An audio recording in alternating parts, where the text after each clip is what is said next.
but we need to qualify the places that we give to 100%. as well. So I think for me, the 2 years ago, I kind of had given so much. It almost got to the point of my life being taken. Not me giving of my life, but my life being taken. Let me introduce to you the new kid on the block. Mel La Vie is a new skincare range that recently launched. It is for face and for body. We deal with hyperpigmentation, anti-aging, wrinkles, natural glow. We also deal with dark inner areas. We target dark inner thighs, dark armpits, dark neck, dark elbows, dark knees, you name it. We also have a shaving combo. This shaving combo deals with ingrowns and shaving bumps. Both men and women can use this good quality product shaving range. We've got good actives in our product from glycolic acid, hyaluronic acid, kojic acid, and many more. You can contact us on the WhatsApp number that is popping on the screen, or you can reach out to us on all our social media platforms. We are here for all your skin needs. Hi everyone, this is the Working Wife, the Working Woman podcast, and I'm your host, Promise Makunyane. This podcast, it's for married and non-married women. It's just to inspire women out there, every single woman out there, to work and make a living for themselves. It's good to have a man do stuff for you, but it's even much more better if you can also afford to do stuff for yourself. So this platform is really just to inspire women, whether you are in corporate, you are in business, you are just a hustler, whether you are a nanny. I want you on this couch just to tell us about your story, to inspire people that are on the same level as you, that are beneath you or higher than you. You know, I believe that with talking as women, we are really going to get somewhere, and with being authentic with our stories, sharing our own stories in our own way. Anyway, guys, this particular podcast is new and it airs every Sunday at 6 p.m. And we have another podcast on the same platform, which is O Narrative Podcast. It's about marriage and family dynamics, and it airs on Wednesdays at 1 p.m. Today's guest, guys, is this light-skinned girl. Is this light-skinned, gorgeous girl who drives a big car. Apparently. That's a huge car. You know, I don't know. I don't get... Thing is, you're a tiny body inside this big car. But apparently, I love your car, by the way. Thank you. Ma'am, we'll start with icebreakers. Sure. Yeah. Just for us to... before we get into the conversation. First one is, are you a sunrise, daylight, or night person? And why? I'm definitely a night person. Even the lady that I was with, she was like a night person. Oh, I'm a big night person. But I've been getting used to being a morning person. I love it from a productivity perspective. But if I had things my way, I'm just at the most peace when it's at night. It's nice and quiet. Everything is settled down from the day. I think it's just a beautiful time to, check in with yourself. So I love the nighttime. Yeah. Do you sleep later in the night, or you just enjoy the night but you don't sleep like in the... No, I used to. But no, I sleep normal hours, but I just love the nighttime. I mean, even my phone, I barely answer it in the evening because it's that time is for me. Oh, so, yeah. Gotcha. I really switch off when the sun goes down. Lena, I switch off. Yeah. I don't know if you'll still be that type of a person when you are a mom, because we're 24 hours, we're on 24 hours. Yeah, so I must make as much use of the time I have, and I'm trying to do that. No, I agree with you, that's for sure. Yeah. So what are you reading now? Are you a reader?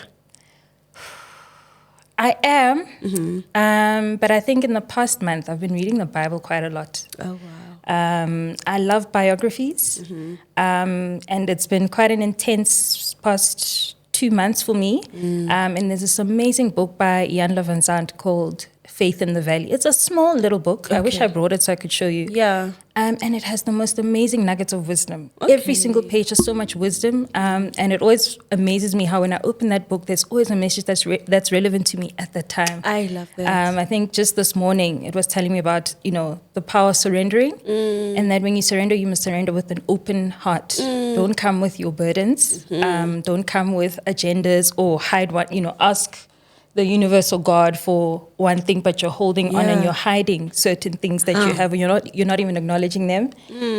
So I was reading that today. I was like, okay. It made me aware of the things that I still need to, empty out in my life. Yeah. You guys speak about surrendering. Like, I don't know when I'll reach a point where I'm just like, God, this is me, take it all. Give me everything on the floor. I always want to have control of something. Me too. Me too. So for me, it always comes up in very funny ways. Yeah. But it's not a throwing in the towel. Yeah. It's okay, I can only do so much. I trust the process beyond this point. And I trust that whatever is beyond my need for control is the best for me. You just gave me a word. You just gave me something. Like, you just said something that, like, thank you. So the Bible, which, are you just randomly reading scriptures, or there's focus on one book? No.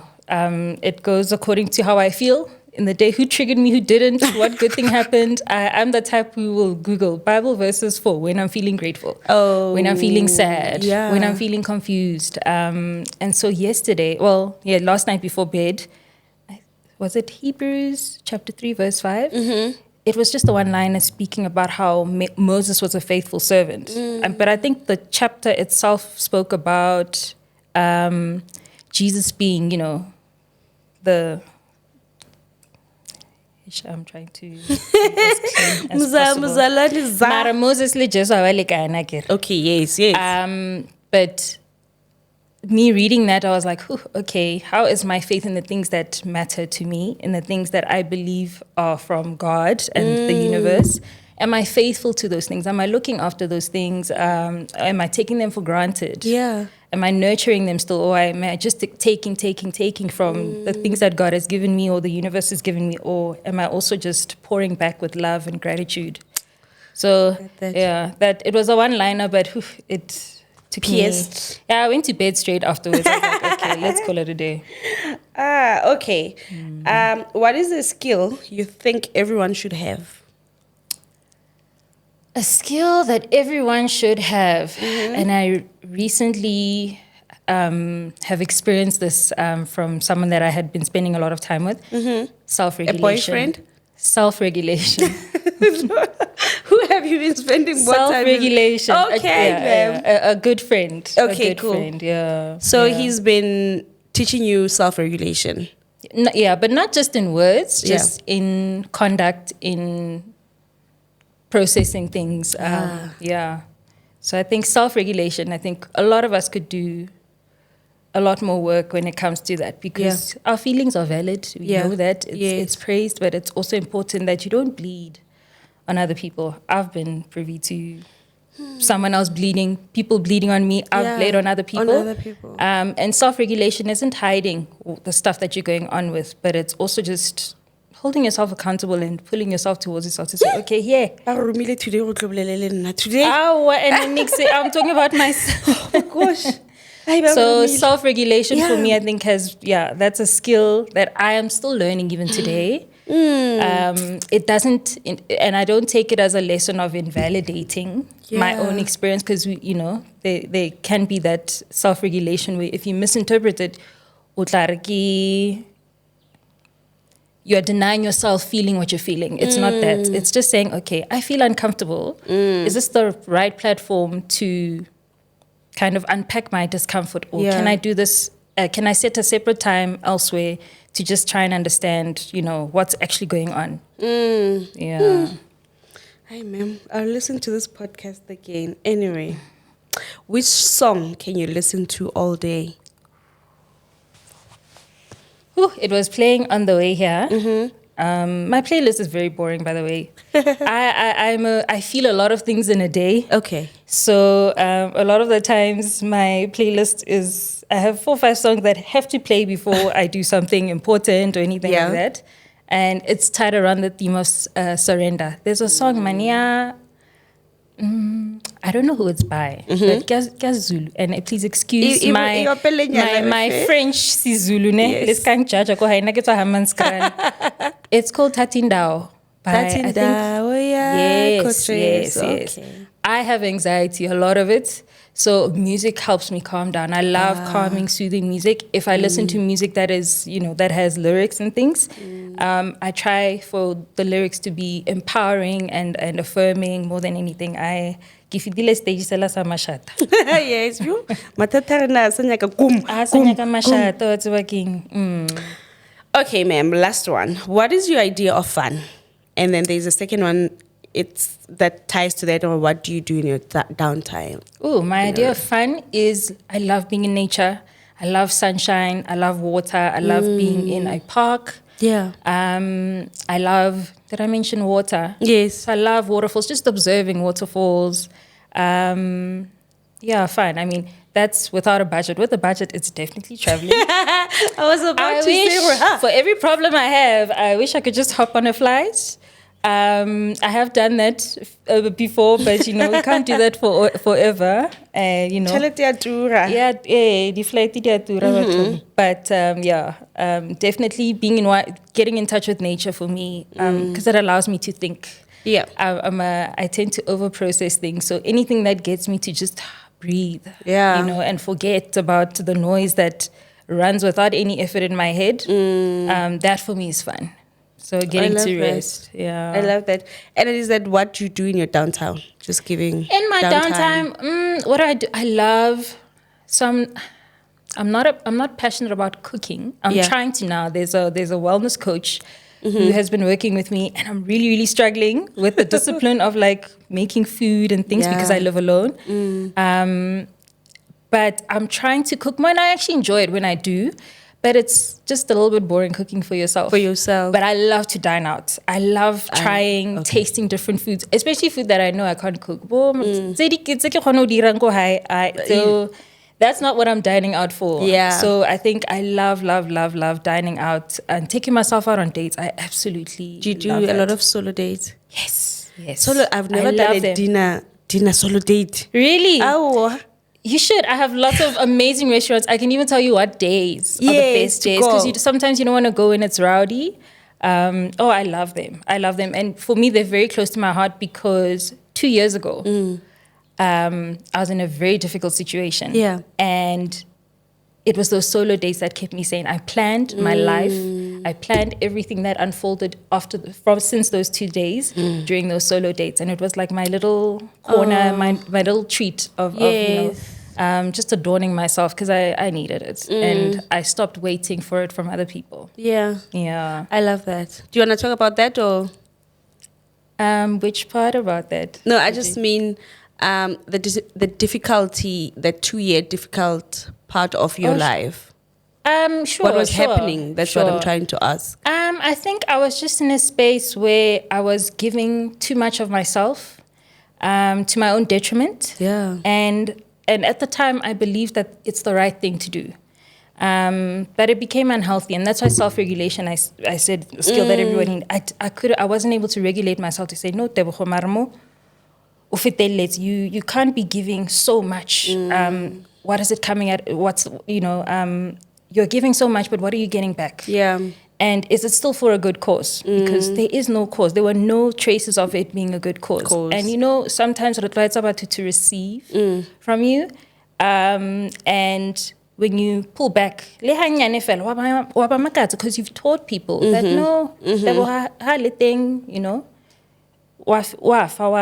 which is not good. And I think we women do that a lot, and we do it out of love, right? In friendships and family, in whatever setting. It comes naturally to us. But we need to qualify the places that we give to. 100%. Well. So I think for me, the 2 years ago, I kind of had given so much. It almost got to the point of my life being taken. Not me giving of my life, but my life being taken. And thankfully, through the solo dates and the introspection, because our bodies always tell us when things are not right. Then I was able to kind of, come back to self. Back. Yeah, but it was hard. It was very hard. That really happens. I'm glad that you touched on that. It happens, and it's been done by us women. And I always say that when we go out of those kind of situations, it's easy for us to say, yeah, she made me do it, he made me do it, he made it. But if you sit down, you make yourself to do that every single time. Yes. Because if maybe you're going to deny that person that thing and then they act out, you give them back. Take. Because you are used to making them happy. Do you understand? Yeah, but also, for me, even in just how you've explained it, there's an element of wanting to control a situation or the outcome of something. And that also denies someone else to just be themselves. And sometimes we don't want them to be themselves because we are perhaps afraid. we don't like that version of themselves. And we'd rather stick to this image that we've created in our heads that they've initially presented to us, but we hold on to it. So then the giving, the overgiving, and it's really overcompensating. But it's overcompensating and it's not sustainable. If you sit down, what you're trying to do with your man, your husband, or whatever, it's not sustainable. No, it's not, that's why I sat on the couch here with my friend. The first episode of The Working Wife, I was speaking about how I had to take the trip. Do you understand? It was beautiful. You look like you had so much fun. Oh my dear, I had fun. I loved that you literally went alone. How did it feel? It felt liberating. I felt like me. Yes. Outside my husband, outside my children. Who you love, right? But it was nice. Yeah. And I could have easily not went. And it's not because my husband was saying, my husband just said, obviously, it's like, no, you can go on a solo date, on a solo trip all the way, he had his reasons. But for me, I was like, if this marriage is ending, I'll cry and I'll be okay. Because it won't be sustainable. My thing was that if I don't go, then that means if I live for 80 years of my life, that means I'm going to wonder, what if I went? What if I went? It means that I will never go. In the next 8 years, I will never just say, I've got money I want to do. I feel a certain way I want to do this. So I was willing to make that compromise that, you know what, if this marriage is ending, let it end. It means that going forward, it was not going to work. Do you understand? And now I went and I came back. Now we are working towards this new era of promise. Beautiful. It's like I just said. That's amazing. I'm putting everything down. What's about every day? No, I'm putting everything down. Hey, fella, I'm going. And without you, without your children, I am going. Because, the toughest lesson for me, which I still struggle with now, is you can't give what you don't have. Yeah. You can't. If I don't give myself love, how can I give a friend, a sibling, a parent or whatever. Anyone? How do you give what you don't have? I struggle with it. But it's not an easy, and because it's not an easy thing to really interpret for your own situation, because there's a lot of rules and structures and no, you must do this, you have to do this or whatever. Even kindness. Yeah. You can't be kind to someone else if you can't expect someone who isn't kind with themselves to give you and extend kindness to you. You can't also expect someone who doesn't have peace within themselves. They will never ever be able to give you peace. If it is, it's pretentious, it's performative, it's not authentic. And you'll know so when it's real. Important that you say that, because you ask yourself then, if I'll give an example with myself, let's just speak about friendship then.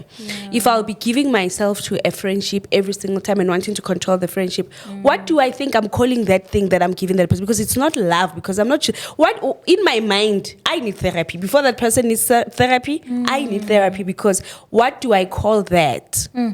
Every day, for kindness, my friend. At the back of the ranch, healthy, exercise. I don't take myself out, but I'm looking at taking my friend out. What do you even... Anyway.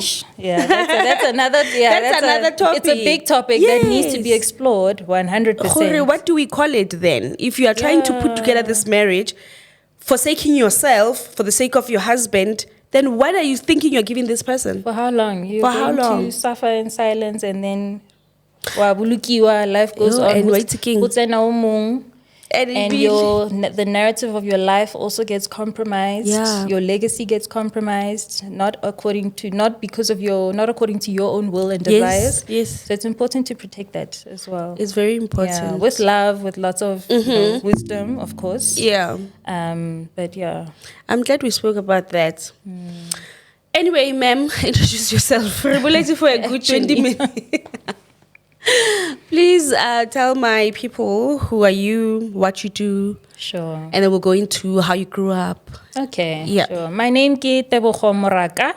I am the CEO and founder of Home of Nula, which is an online wellness platform that provides wellness products and services from local brands within South Africa for now that are, created with the intention to support any person who is interested in, starting their wellness journey, regardless of which state you are in, because, what is the point of working hard if you're not able to enjoy your life and your hard work in your senior years because of physical ailments, mental ailments, and other ailments that, do happen and affect us in life. So, yeah, that is who I am, and that is what my business is about, that I'm very passionate about. Did you later add on the wellness side? Because I only knew your products. The skincare products. Yes. Yeah, so it started with the skincare, which are still there. Yeah. They are still there. I've got 2 brands now, 2 skincare brands. But it all started with the skincare. The skin, yeah. Yes. And how did you grow up? I had already had that with Amaskral. Yes. I get there was a time where Nabatwa Manskrala nerotwenyiwa thata mo di social media ka tsa bo mavuso le ing. Oh, itomile ke le data ba mavuso. Haya thoma ke rena. Not yes, but there's so much more to Hammanskraal, and just like in any other, township mo South Africa. Yes. Yeah. So I was raised by both my mother and father Kamohai. I'm the firstborn. I have a younger sister who is 5 years younger than me, exactly 5 years younger than me. Oh. And I guess I grew up in a very structured home. My mom was an educator. My father initially started as an educator, but then he later went on into business. Okay. So I spent a lot of time observing my parents come in because they had me quite young. My mom was 22, my dad was 24. Okay.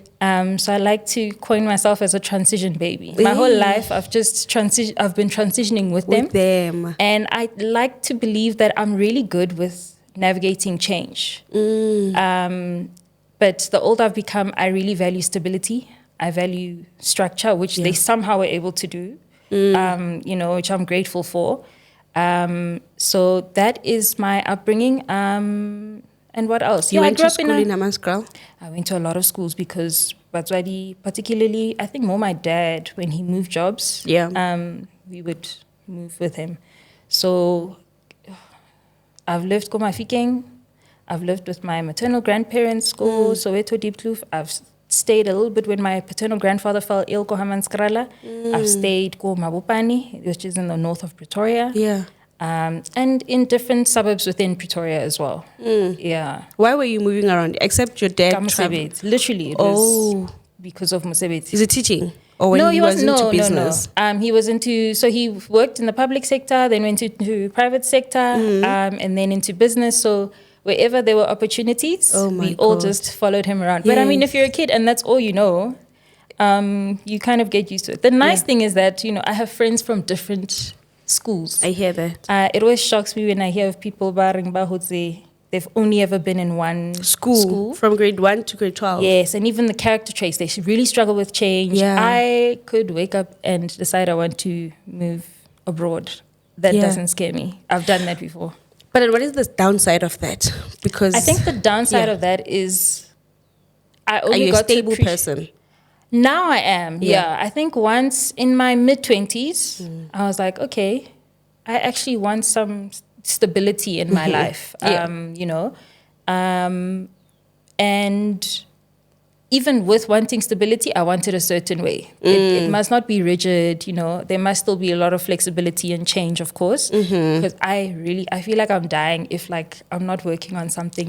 I really, really struggled with being stuck, but I believe in structure. I believe in there being, healthy accountabilities in whatever I do. And if something doesn't work out, I'm very happy to say, okay, it was good while it was good. We had a good time until we didn't. Whether it's a job, a business, a friendship, anything. So I'm very happy with walking away because I've had to I kind of did that even in my upbringing, and I didn't die, and life moved on. That's so good. I think I would want to have that. Like now I will just stay longer than I can because and you end up just staying longer than you can, especially in friendships.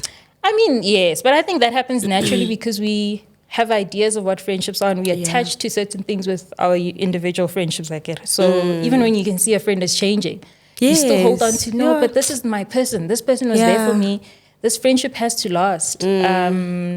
And it can last, just maybe differently. There can still be love and respect and all of that, just maybe a little bit differently, which is also okay. Because it would be unfair to tie someone to the version, 20 years ago. That's not fair. When 5 years. True. And in university, what did you study? Where did you study? Sure. I studied UCT in Cape Town. Undergrad, did my postgrad there as well. I did a BCom, and then I did a postgraduate diploma in management and entrepreneurship as well.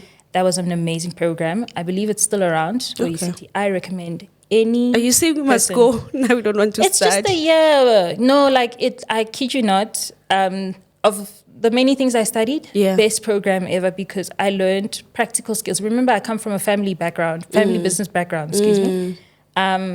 But the practical skills that I learned through in that 1 year program, they have built my approach to business very much even today. So what is it called? It's called a postgraduate diploma in management and entrepreneurship. Okay. UCT. I'll try. No pressure. No pressure. You seem to be doing very well. Girl, what's next? No pressure. We learn in different ways and from different places. But for those who have the opportunity to obviously study something, that program is amazing. But I believe, people evolve. At some point of my life, when I was still studying, I thought I was like an academic. And when I started now study, I graduated once. From there, I was like, please don't bring the books. I'm fine. Even the lady that I was interviewing before you, that I was with, she's an academic. I was like, girl, I listen, I'm like, you guys, you guys study? She's like, I'm doing my master's in what? I'm like, amazing. Wow. Yeah. So I feel good that I had the conversation with her, with you as well. So it's like a balance of entrepreneur hustlership and now the academic and then business, So you did that at UCT? Yes. Graduated? Yeah. And then afterwards, because during that the postgrad entrepreneurship diploma, you start a business. And you get graded on it. You must write exams. You still do the academic stuff. You have a research report that you must submit a research proposal and all of that. Do the academic bits. But, an academic is not the full 12 months. It's about, if we're being honest, maybe 7-8 months. Yes.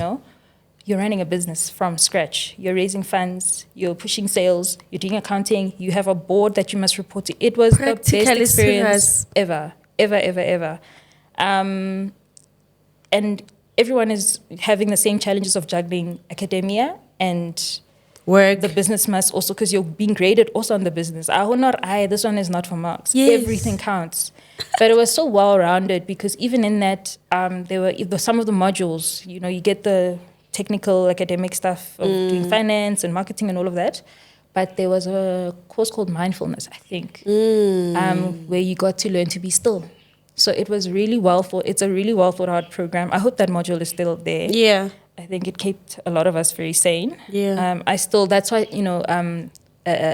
quiet time and downtime is so, so key for me because I experienced the power of that to say, life can be very chaotic, but when you can regulate yourself with a healthy practice of being still, you'll be fine. You can navigate through challenges with a sober mind. You don't have to, Ish. Yeah. If there's one thing that I know I have to practice, it's stillness. It's hard because I fail. Yes.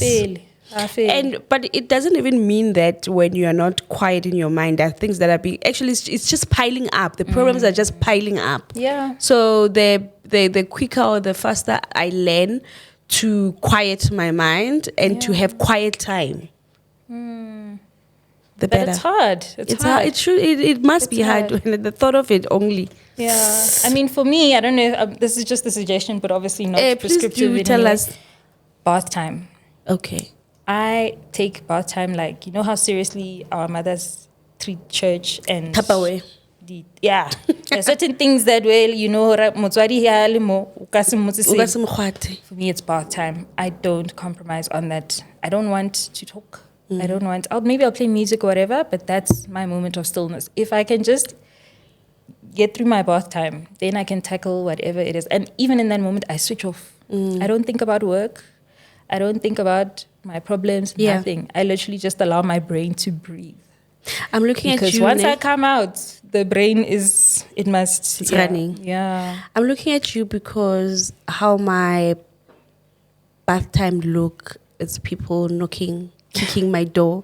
Like, so, unless I book myself somewhere, I can't have a quiet bath time in my house. Really? Like now because like I have a C-section, right? So if I would stand or sit for a long time, my lower back will be painful. So I know that soaking myself in Epsom salt and water makes me feel better, right? Even that, because I and I'm listening, I'm like, that would be perfect because I feel good when I do that. However, get low kia maybe 10 minutes. I 10 minutes. I look mati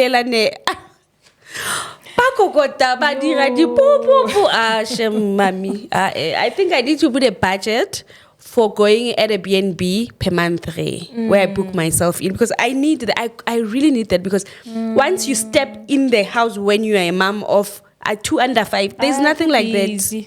No, I hear you. You know, I mean, I don't know if you have if you frequent the gym. if you are a gym membership, I'd say go to the steam room, the sauna. Kia fight club on audio too. Yeah, no, fight club. You know, I know fight club is it, but it works. So. Yeah, but thank you for that because I think I will prioritize. I love bathing, but I can't peacefully just be in the bath and be myself because of my children, guys. Yeah, but I will prioritize this. Maybe I'll book myself into a hotel or Airbnb and do that because I enjoy that really. Yeah. I just can't peacefully do that like everyone else can. One day, who puts it, you know, because they need your time now, and you know, you don't get the time with them back. Yeah. So it's a beautiful time, I imagine. Consoler, but anyway, Mami, so what business did you do when you were doing that module? So the business I started, it was with a group. How the program is set up is that you have to form a group that is a reflection of the class demographics and dynamics. Okay. So if there are 80% white males and 10% white females and 5% black females and 5% males, your group must reflect that. Okay. And for me, that was the most uncomfortable thing because we like our comfort zones. Yes. We want to speak to the people we want to speak to. Yeah. And you know, when you come from a black household, now you must work with, you know, you must comply with the group dynamic or the group dynamics where majority of the group members are white males. I can imagine. I'm a black woman. I have a very strong personality. Yeah. Those things don't matter because like business and we're all on the same page or we want to start a business and we want it to do well. And I learned so much from the diversity from there. I know, you know, in reality now, the push is more inverse where, you know, corporates are, you know, there's conversations about them, you know, promoting and being more inclusive with black talent. There it felt like the inverse where I was like, if it was my choice, I would have chose very differently. Yes. But we're here, it is what it is.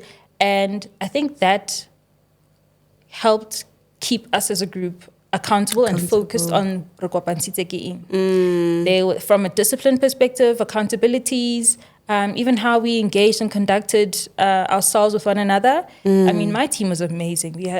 We had really amazing personalities. I got to learn so much also from how different genders, different races also engage, relate, how they handle difficult situations compared to maybe me and, you know, somebody else. So I think the diversity more than anything was the biggest eye-opener. It took a while. Yeah. Because it was also around the time Zabo fees must fall. So The class wanted to continue. Yes. And I was like, I'm sorry, I'm not here because people decided life must go on. I'm here because people also protested khale before I was even born. Yeah. So it's very uncomfortable for me to turn a blind eye. It would be an insult to the efforts that have allowed me to be in a space of learning such as the one that I was in. Yeah. So there were certain, you get to see how privilege can blind a lot of people. And I see that even amongst us as Batho ba Bantsho, our privilege is different. I don't even think it's privilege, but we like to coin it as that. Yeah. There is a lot of blindness in how people 100%. use their advantage over other people. Yes. Some people abuse it, and they don't know they're abusing it. It's just that all they know is the scarcity mindset instead of saying it's okay to share. Yeah. But even if you see, no man, there's abuse here, have accountability for it. Simple. It doesn't have to be a fight. Let's not politicize things, But yeah. So yeah, I think that the business that was so that group dynamic. Imagine now everyone's got their own agenda of why they want to go into business. I believe I grew up, I was raised, my education was funded from, the Black Economic Empowerment Policy. So for me, it was like, my people deserve to be in business and, to have the freedom and ability and support to start businesses that do well, right? And, you have others who are just like, this is just a hobby, and next year, I'm going skiing in Aspen or whatever. Gosh. So we had a lot to filter through. And we had to decide on one business that was going to set the tone for obviously the rest of the year. Rachizadi laptop stand, because at least that was the one thing that we could all relate to. I remember you used to sell those. Yes, I still do. So I ended up taking over the business because my group members, some went into corporate, most went into corporate. But Rakopanzagin Pewan, which is a portable laptop stand, and we put our brains together, and in doing that, we then were able to say, okay, we all had laptops, we were all students, we used them very often. And it was interesting how we found something universal, not just for the six of us, but for many, many people in the age that we live in. So diversity was quite a game changer, I think, for that program. I do hope they still have that rule. I really hope so. Yeah. So now you took over the business. Are there other people that like within your class or within the class that have like a big business that is? Yes. Yes, there were. I mean, I don't want to mention names. Okay. But an interesting story is there was one girl, a lady. She's a lady now. She's not a girl. Hey. Yeah. There was a lady. Her grandfather started one of the big motor companies in the country. And that's when my father's first job was, when he left, years after he left teaching. His first sales job was at a car dealership that had that, it's a family name. I don't want to mention it because I don't want to overexpose them, the family. And when she mentioned, well, because I could see one, like yes. no, dealership, they own like a big group that owns many different car dealership brands. No. Obvious. So she came from in those bed. It'll be our kids. I care about reality. But we must take notes. Yes. We must take notes. So she's the granddaughter. Of the founder of this company that still exists very much today, is doing very, very well today. And for me, it was like, my dad used to work for grandfathers. So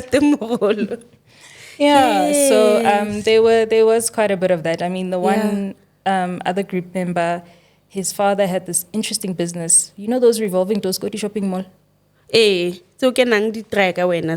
That's what they came up with that. Yes, these. I know in Cape Town. These public buses. Cape Town. Please excuse me. I hope the public city bus. Yes. So the doors. That's all good. That's the dad's business. Papa has a school. I nixy.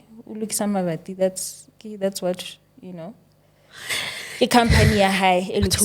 So nice, easy. And it taught me so much. I think for us as Black people, or maybe for me in my approach, because my paternal family, my paternal grandparents were very much in the education sector. My grandfather under government My grandmother was a principal as well for the longest time. So they were big on education and they pushed their kids being teachers. So there was a very like, school. I mean, my grandmother used to insist, she would always just say to me, she'll be like, you can do anything. Yes, because she would say, if she had the opportunity to further her studies, she's like, she would have grabbed it with everything. She's like, she wishes she had the opportunities we have today. So education was very much a big part because it was like, hey, and I think, or some form of qualification. So for me, I thought, okay, whatever I do, it must be serious stuff. It can't be play. Then you hear around,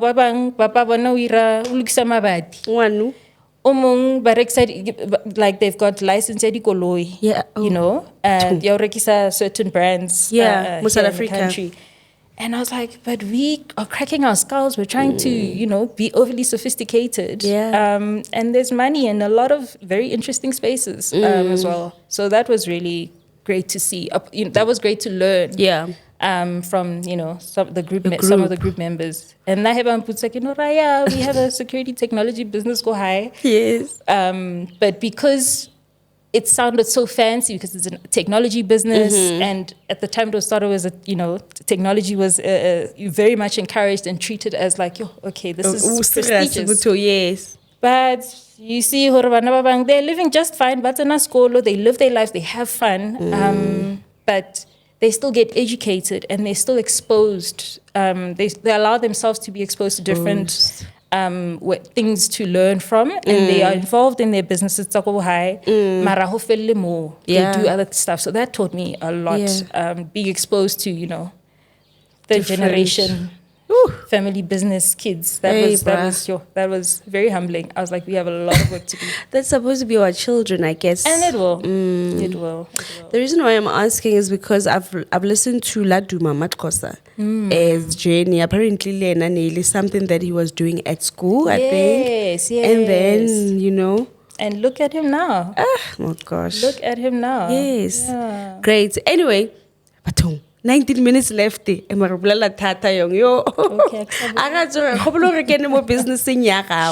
Please tell us what wellness is, because for now, wellness, I know it from you, but I don't know it in depth. I know it from Bumi, the wisdom and wellness.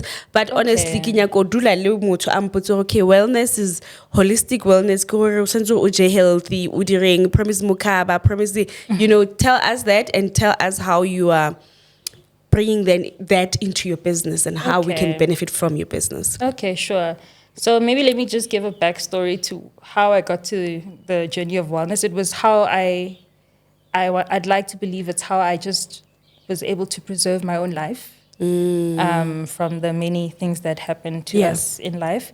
I was at probably the lowest point of I'd ever been. Right? Not by choice, but being overly hopeful over situations that just were not serving me and honoring me. And I then got into contact, and I'm the type of person, I'm very familiar with therapy. Any little inconvenience. I've been, any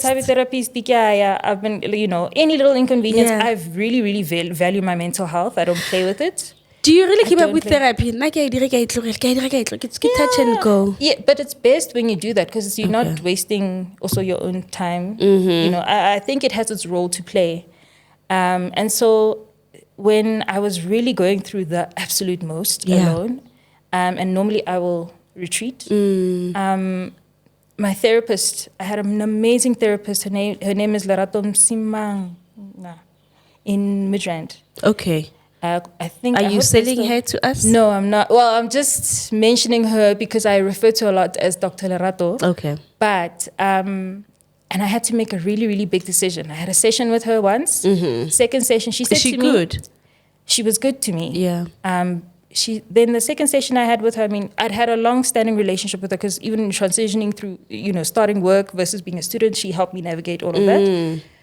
And she said to me, it seems like you've made up your mind and there's nothing more that I can do for you. But if you ever need anything, or if you feel like you are in a crisis or whatever, you're free to call me. But I think she literally was like, you seem to have you're clear on your where you decision. Are. And that for me, as simple as that sounds, for me at the time, also told me that, okay, the therapy has worked and it's played its part. It's served its purpose, very much so. Yeah. I now needed to navigate this new change that I was entering, this new transition that I was entering. And that's when I then started to seek help from a coach, which I've always also been very familiar with. Anytime I want to work on something, call your coach. I have a coach. So then I got this new coach, and I was venting to her like I normally would with my therapist. And she said, yeah, you need to grow up. She said, you need to grow up. What do you want? What do you want me to help you with? And I stumbled. I didn't know what to say. And then I was like, I just want my life back. I want that Tebogo that used to be driven, that used to be hungry, that used to be, because I'm so drained and. And she said, okay, there's this thing called, she introduced me to this concept called a wheel of life. Wheel of life. I don't know if you've heard of it. So it's basically a wheel that is a reflection or a representation of your life. And you have to assess and give a score to how would you rate yourself from a scale of 0 to 10 on your physical health, your mental health, your emotional health, your social health or relationships. How would you rate yourself from a career perspective? How would you rate yourself financially? Have I mentioned physical health? Yes, I think you started with it. There's different because categories. When you were saying I was scoring myself in my head. I'm like, and even trying to score yourself, sitting down doing that exercise, literally was the best thing to happen to me because it just helped me put things into perspective in my life. And even if I gave myself a 2, let's say on the physical health, then I knew that, okay, I need to invest in exercising more. Let me take more walks. I need to make time to take more walks. And then when I realized that the more walks I take, my mental health is in a better state. I'm actually more, my mood is uplifted. And I just saw the ripple effect of how, these different categories of our lives are very much linked. And I think from there, I still refer to it today. There's many other tools that in coaching you get to learn, but that tool is what helped me even just from a business perspective to say, okay, I noticed a pattern that when I'm emotionally not okay, my business gets affected. When my physical health is not okay, I can't promote my business, If my mental state, my emotional state is not correct, my interactions with my suppliers or even potential customers, it's not good. It's not giving my business the energy that it needs, the life that it needs. Yeah. So that wellness wheel for me taught me just how everything is very much interlinked. And thankfully, we do have those tools at our disposal now with, everything being available on the internet. But it was from that where even from just the skincare product, I was like, okay, skincare is a lot of things. There's a quote I even came across where it says, your skin is the fingerprint of everything that's going on in your body.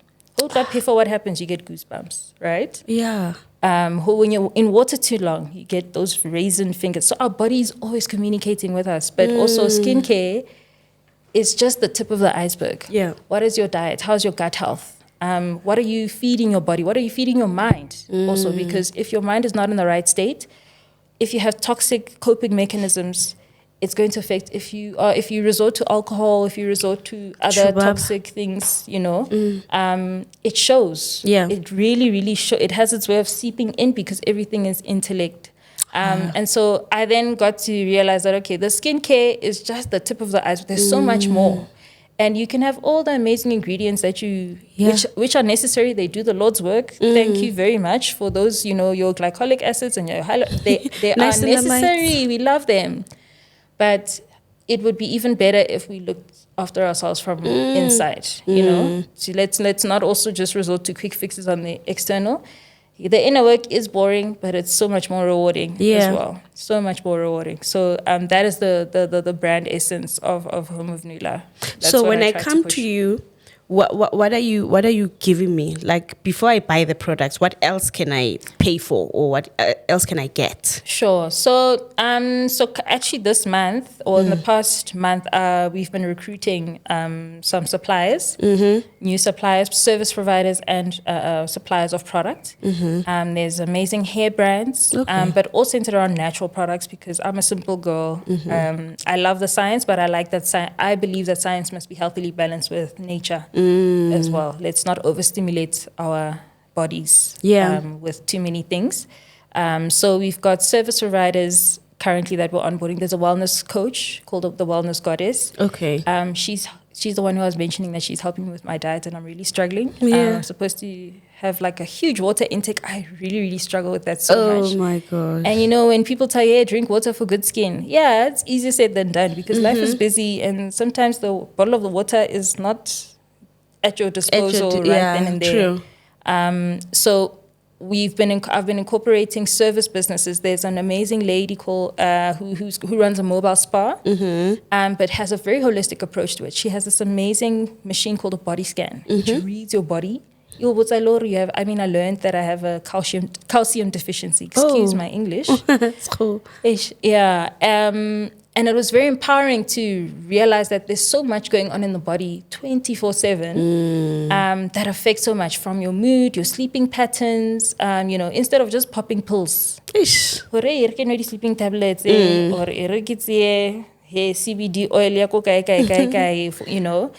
but to say we actually, our bodies tell us or communicate with us a lot all the time, and it's in our power to also just support our bodies, and to, it's our responsibility and duty to also just nurture back and show appreciation to our bodies for all they do, beyond just the surface things, because it's easy to fix here. It's easy to look nice and cute, but it's even better to, be nice and cute to yourself from the inside out.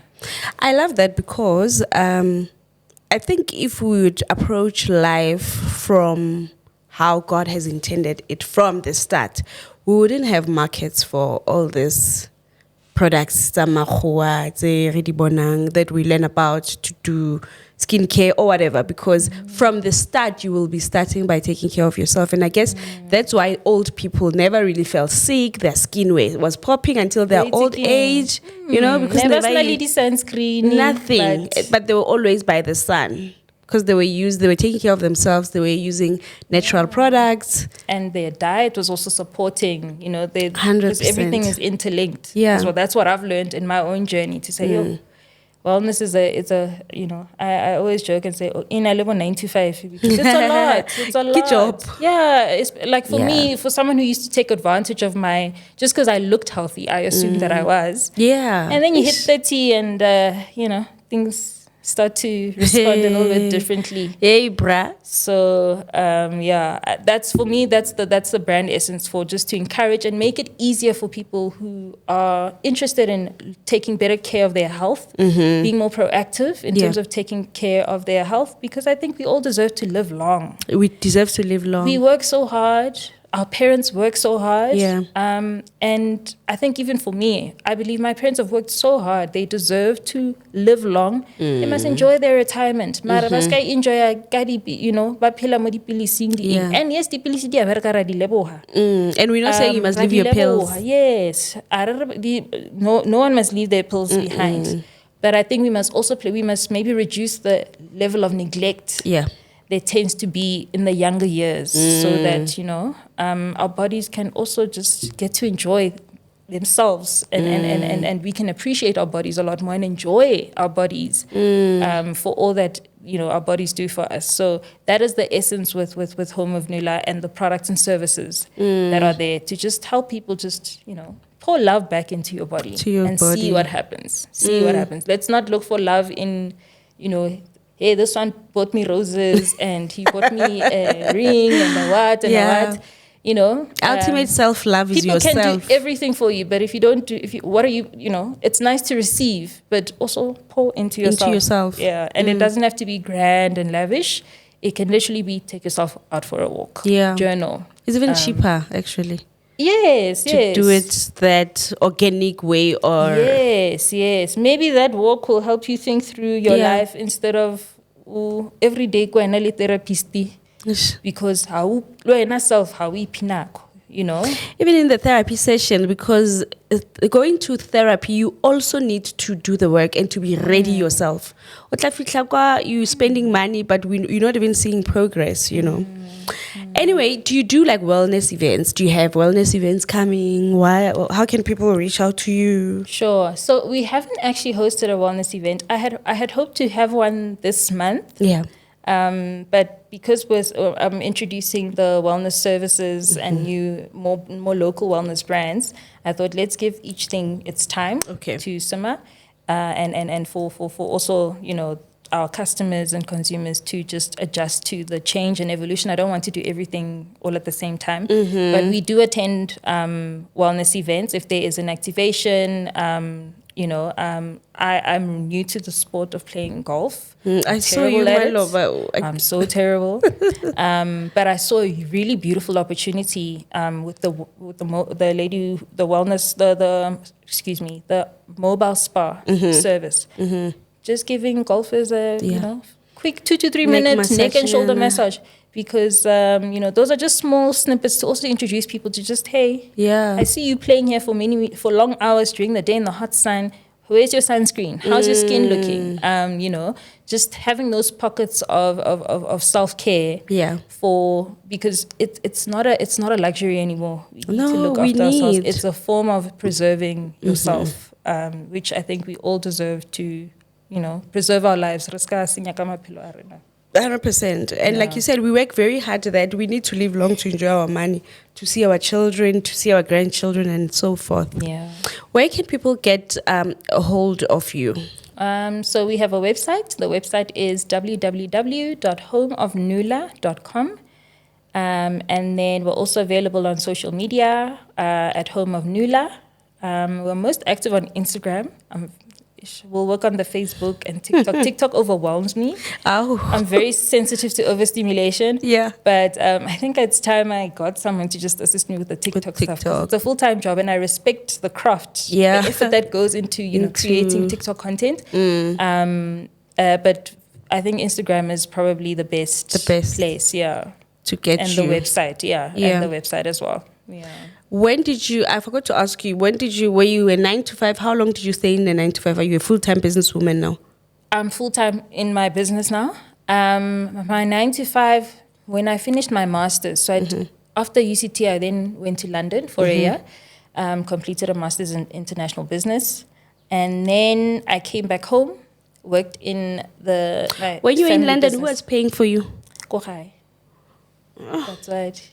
But they were like scholar before anything, and I'm grateful. Very hard, hey. I'm so grateful that they were on my neck, Kaskolo, because now after my bachelor's, I was like, I want to start a business, because I was like, this thing academics get like but I want to make money, you know. And they were like, hey, They were like, at least a master's, then we can let you go. And I'm so grateful, because like I said, 2 years ago, very difficult time. And I've always been a saver, very frugal with my expenses and things. Everything, I was stripped of absolutely everything. Promise. Oh my gosh. Absolutely everything. And it was only because of at least my education that I was able to remember that, no, man, I'm not this horrible person that I am allegedly being described as in this, space that I happen to have temporarily been in. And it was only my education that actually, I could lean on. There was no mom who could nurse me as much as she tried. I needed to kind of tap into my own strengths and remember my own strengths to say, no, man, get in the school like it's Laila. And get a little hanyo. Yes, I might have allowed myself to be influenced by someone in a very vulnerable space. And, what was done with my vulnerability, it is what it is. But I still have a working brain. Yeah. My brain was challenged. I was, there were unfortunate remarks or questioning of my mental capacity multiple times. And still, I was like, but my brain works perfectly fine. I think maybe that's the problem. It's not supposed to work here. I was supposed to switch it off. But I'm grateful for the education I got because... they can take everything, but not your education. Yeah, I used to hear that quote all the time. And they can call you whatever, whether it's true or not. It's neither here nor there. Because I think in everything... a person's efforts and works, they speak for themselves. When someone, taints you, attempts, you can't taint someone who knows who they are. Original is original. You can't. You can try. Good luck with trying, But I think when you invest in your own, building yourself, it's very important. It's not for you to canvas and no, that's not what I'm saying at all. But it sure came in handy. I'm sure. In closing, why is it important? This is an in-house question to close off. Why is it important for women to work for themselves in and out of marriages? Okay. I think... I don't know if it's the academic in me. I want to say women should work on themselves. Okay. Constantly. Okay. Constantly. Because again, like I said, you can't give what you don't have. And it's nice to receive. But if you don't work on yourself and you just receive, sometimes you'll be fed poison and you don't even know. But when you work on yourself, you're more aware of, this is how I am when I receive this and it makes me feel good. This not so much. You're able to kind of do a self-check-in, right? So I think investing in knowing yourself, study yourself. Don't allow yourself to just mindlessly move through life. Find ways. There are different ways, whether it's journaling, for some people it's art, people have different outlets. Find your outlet. As long as it also helps you stay connected to yourself, it's very, very important because that's the place where you're going to operate, and you're also going to attract people based on the work that you put in on yourself. So I'd say work on yourself, check in with yourself. Sometimes you have to parent yourself, sometimes more than others. But yeah, I would say work on building up yourself. But so that you can be a better person, you show up as a better person also in the spaces you occupy. You show up as a better friend, sibling, child, partner, business partner, colleague, employee, you name it. For me, I found that to be really, really, really crucial because I've seen myself where I didn't pour into myself and work on myself. I was a hot mess and it was not fun. It was not fair to the people that I coexist with as well. Yeah. And you find out that, I love what you said, and it's very important, and it's just a twist or just an add-on to the working a woman, because I always say that it's not just financial working, because you can have the money, but you don't have the capacity to use it. You don't know how to use it. The emotional intelligence to use it. Or you can't even enjoy it because you are psychologically not well, emotionally not well. And all that. There are physical ailments also that the money is just being pumped into, for whatever reason.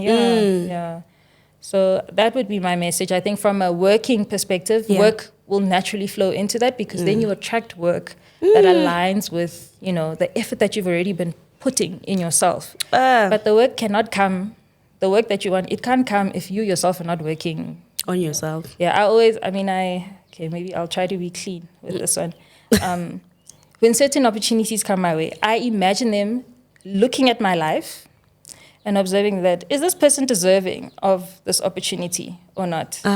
So I'm always at the back of my mind, I'm like, I need to make sure that as much as I want to attract, as much as I'm attracted to certain opportunities, I want those opportunities to also be attracted to me. And so that it's not one-sided, because one-sidedness is very unhealthy.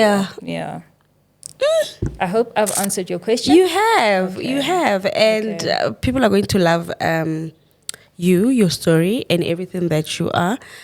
In closing, marriage in the future. Yes, I think marriage is beautiful. It's a beautiful, beautiful, wonderful union. And with the right person. with the right person, not placing the burden on the other person, but with two people Equal. who are equally as invested, equally committed, who are aligned, who pour positively into each other's lives. Yeah. I think marriage is I love love. I'm a big lover of love. You can do it again. I would, 40 times over. Yeah. Literally. I think love is wonderful with the right person. Under the right circumstances, with the right headspace as well. I think it's I encourage it. I love it. But I think companionship as well is also a very beautiful thing. Yeah. Anyway, guys, that is it from Tebogo Moraka. Is Moraka your maiden surname? Yes, it is. Paternal, yes. Yeah, I mean your home. Biological. Married woman la categorize yes. Moraka. Oh, Sakochai. I'm thinking I'm calling you with your old surname. Okay. Oh, no. Tebogo Moraka, thank you so much. I really appreciate your time. Apparently, she says her aunt watches my podcast. Aunties, if you are watching this, I love you guys so much. Thank you. Well, I don't want to expose them. No, don't expose them. They know themselves. Don't expose them. Yeah. Anyway, it's love and light from myself. Guys, don't forget to subscribe. This episode airs every Sundays at 6 p.m. Our Narrative podcast is about marriage and family dynamics, and it airs every Wednesdays at 1 p.m. I'll see you in the next episode. Bye.